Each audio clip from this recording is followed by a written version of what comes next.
سب سے بڑی مشکل یہ تھی کہ جنوبی فرانس کے ہسپانوی سلطنت سے متصل سرحدی علاقے میں فرانسیسی قبیلے وندال سے مسلسل جنگیں جاری تھیں، جس سے ملک میں اندرونی خلفشار نے سر اٹھایا ہوا تھا، اور شمال مغربی سرحدی قصبوں پر اس فرانسیسی قبیلے کا قبضہ ہو چکا ہوا تھا، جس کی بحکونی کے لیے بادشاہ کو متعدد مرتبہ اپنی افواج کو اپنے ملک کے شمالی علاقوں کینٹربریا کی طرف روانہ کرنا پڑتا تھا۔ اس کے علاوہ مسلسل اہم امور سلطنت نمٹانے اور مسلسل محنت سے کام کرنے اور جنگی مہم جوئیوں کی تھکاوٹ کے سبب سن 710 عیسوی میں بادشاہ وٹیزیا صحت کی خرابی کے سبب شدید بیمار ہو گیا۔ اس نے اپنی بیماری کے دوران ہی اپنے 16 سالہ جوان سال بیٹے شہزادہ الفانسو کی منگنی سیوٹا کے گورنر کاؤنٹ ڈان جولین کی خوبصورت بیٹی فلورینڈا سے طے کر دی تھی، جو ان دونوں تولیڈو کے شاہی محل میں ہی مقیم تھی۔ ان دنوں ہسپانیہ میں ایک شاہی رواج یہ بھی قائم تھا کہ ہسپانوی امراء کا اعلیٰ ترین حکومتی طبقہ اپنے بچوں کو اعلیٰ شاہی آداب اور تعلیم و تربیت کے لیے انہیں شاہی محل میں بھیج دیتا تھا، تاکہ وہ شاہی آداب اور اعلیٰ تعلیم و تربیت حاصل کر سکیں۔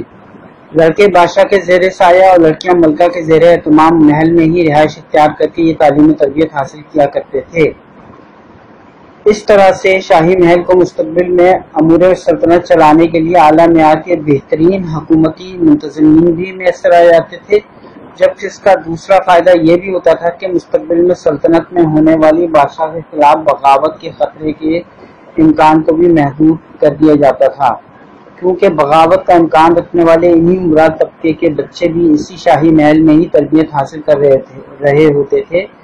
جن سے ان کے والدین کو بے پناہ محبت ہوتی تھی۔ ان بچوں کو شاہی محل کے عملے کی طرف سے چھٹی کے دن کچھ وقت آپس میں اپنے ہم عمروں کے ساتھ گزارنے کی اجازت بھی دی جاتی تھی، جس میں لڑکے لڑکوں کے ساتھ اور لڑکیاں لڑکیوں کے ساتھ آپس میں اپنے اپنے کھیل کھیلتے تھے اور اپنی اپنی دلچسپیاں آپس میں تقسیم کیا کرتے تھے۔ دونوں کو شاہی محل کی طرف سے ایک ساتھ مل جل رکھنے کی قطعاً کوئی اجازت نہیں دی گئی تھی۔ سیوٹا کے گورنر کاؤنٹ ڈان جولین کی بیٹی ڈونا فلورینڈا بھی انہی بچوں میں سے ایک تھی،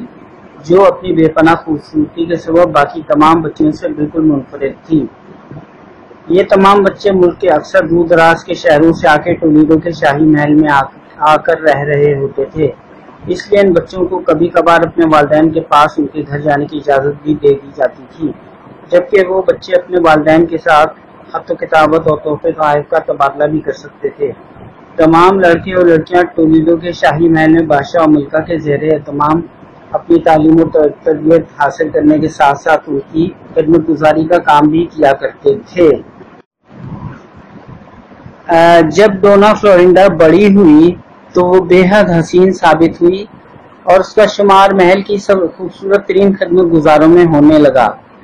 اس لیے بادشاہ وٹیزا نے اپنے پیارے بیٹے شہزادہ الفانسو کے رشتے کے لیے کاؤنٹ ڈان جولین سے ان کی پیاری بیٹی ڈونا فلورینڈا کا رشتہ طے کر دیا، جس پر دونوں خاندانوں نے خوب خوشیاں منائیں۔ اس دوران بدقسمتی یہ ہوئی کہ بادشاہ وٹیزا اپنی بیماری کے سبب زیادہ دیر تک جانبر نہ رہ سکا اور سن 710 میں ہی اس کا انتقال ہو گیا۔ اس کے انتقال کے فوراً بعد ملک میں اقتدار کے حصول کے لیے مختلف ویزیگوتھک گورنرز کے درمیان رسا کشی کی جنگ شروع ہو گئی۔ اس سال سن 710 عیسوی میں ایک ایسا واقعہ پیش آیا جس سے ویزیگوتھک سلطنت میں خوف کی ایک نئی لہر دوڑ گئی۔ ہسپانوی سلطنت کے جنوب میں واقع آبنائے آئیبیریا کے دوسری طرف بحیرہ روم کے اس پار شمالی افریقہ میں مملکت مغربیہ میں ریاست تنجیر واقع تھی۔ اس ریاست میں بربر جنگی قبائل آباد تھے، جن سے ہسپانوی بحریہ کی بھی اکثر مدبھیڑ رہا کرتی تھی، اور وہ ان کی جنگی ہیبت سے شدید خوفزدہ رہا کرتے تھے، کیونکہ بربر قبائل اپنی بے پناہ جنگی صلاحیت اور مہارت کے سبب پوری دنیا میں بے حد مشہور تھے۔ انہوں نے مسلمانوں کی بڑھتی سلطنت کو اپنے ملک میں داخل ہونے سے روکنے کے لیے اپنے دفاع میں مسلم افواج سے ایک خوفناک جنگ لڑی، مگر ان بربر قبائل کو اس جنگ میں ایک عبرتناک شکست کا ذائقہ چکھنا پڑا اور وہ اپنے ملک کے تمام ریاستی علاقوں سے ہاتھ دھو بیٹھے اور مسلم افواج نے تنجیز پر قبضہ کرنے کے بعد عملاً مملکت مغربیہ سمیت پورے شمالی افریقہ پر اپنی مسلم سلطنت قائم کر دی۔ اس طرح پورا شمالی افریقہ امائد خلیفہ کی مملکت کا حصہ بن گیا۔ اس جنگ میں امائد خلیفہ کی مسلم افواج سے خوفناک جنگ کے بعد تنجیز کے قبائل بربر قبائل نے مسلمانوں کے سامنے اپنی شکست تسلیم کر لی، جو کہ نہ صرف یہ کہ ایک حیران کن ناممکن واقعہ تھا بلکہ یہ ایک بالکل انہونی سی بات تھی۔